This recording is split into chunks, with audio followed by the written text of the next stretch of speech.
Sejak kecil, aku selalu merasa berbeda dari anak-anak lain. Mereka mendapatkan pelukan hangat dari ibu mereka, sementara aku hanya mendapatkan tatapan dingin. Ibuku tidak pernah benar-benar menunjukkan kasih sayang. Ia jarang tersenyum, jarang berbicara dengan lembut, dan hampir tidak pernah memujiku. Setiap kali aku melakukan kesalahan, ia akan menegur dengan keras tanpa memberi kesempatan untuk menjelaskan. Aku tumbuh dengan perasaan bahwa aku tidak pernah cukup baik di matanya. Bahkan ketika aku mencoba melakukan sesuatu yang benar, reaksinya tetap sama, dingin. Saat itu aku tidak mengerti. Aku hanya tahu satu hal, aku merasa tidak dicintai. Seiring waktu, perasaan itu berubah menjadi kebencian. Aku mulai menjauh dari ibuku. Aku jarang berbicara dengannya. Bahkan, ketika kami berada di rumah yang sama, rasanya seperti hidup dengan orang asing. Aku sering bertanya pada diriku sendiri, mengapa aku harus memiliki ibu seperti ini? Mengapa ia tidak bisa seperti ibu orang lain? Dan perlahan, aku mulai menyalahkannya atas semua luka yang kurasakan. Aku tidak pernah mencoba memahami. Aku hanya melihat dari sudut pandangku sendiri.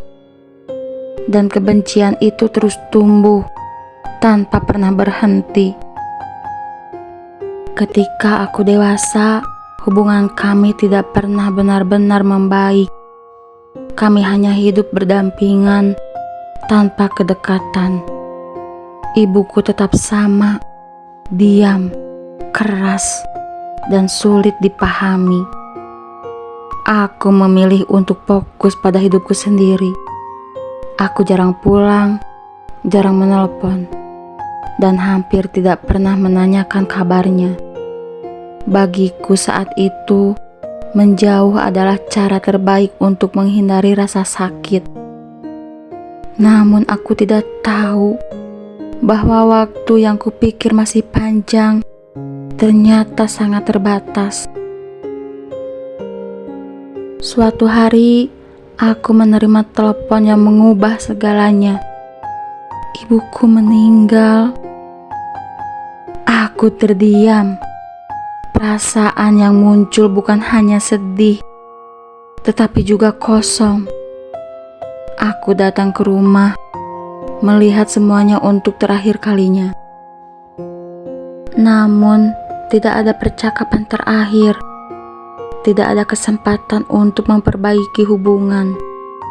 Tidak ada kata maaf. Dan untuk pertama kalinya, aku merasa kehilangan sesuatu yang tidak pernah sempat kumiliki. Beberapa hari setelah pemakaman, aku diberikan sebuah kotak kecil.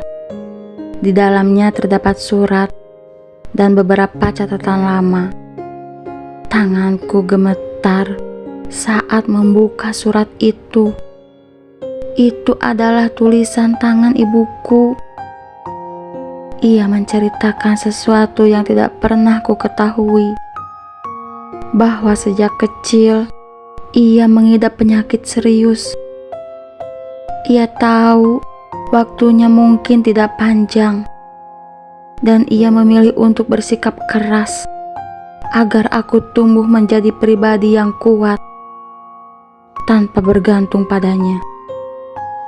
Di akhir surat itu tertulis, "Maaf karena tidak bisa menjadi ibu yang hangat, tapi aku selalu mencintaimu." Air mataku jatuh tanpa henti. Sekarang semuanya sudah terlambat. Aku tidak bisa memeluknya, tidak bisa meminta maaf, tidak bisa mengatakan bahwa aku mencintainya.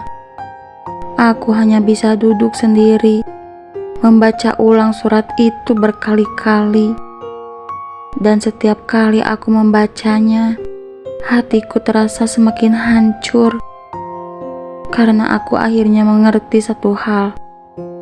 Orang yang paling kubenci ternyata adalah orang yang paling mencintaiku. Dan aku baru menyadarinya saat ia sudah tidak ada. Jangan menilai seseorang hanya dari apa yang terlihat, karena bisa jadi cinta terbesar datang dari cara yang tidak pernah kita pahami.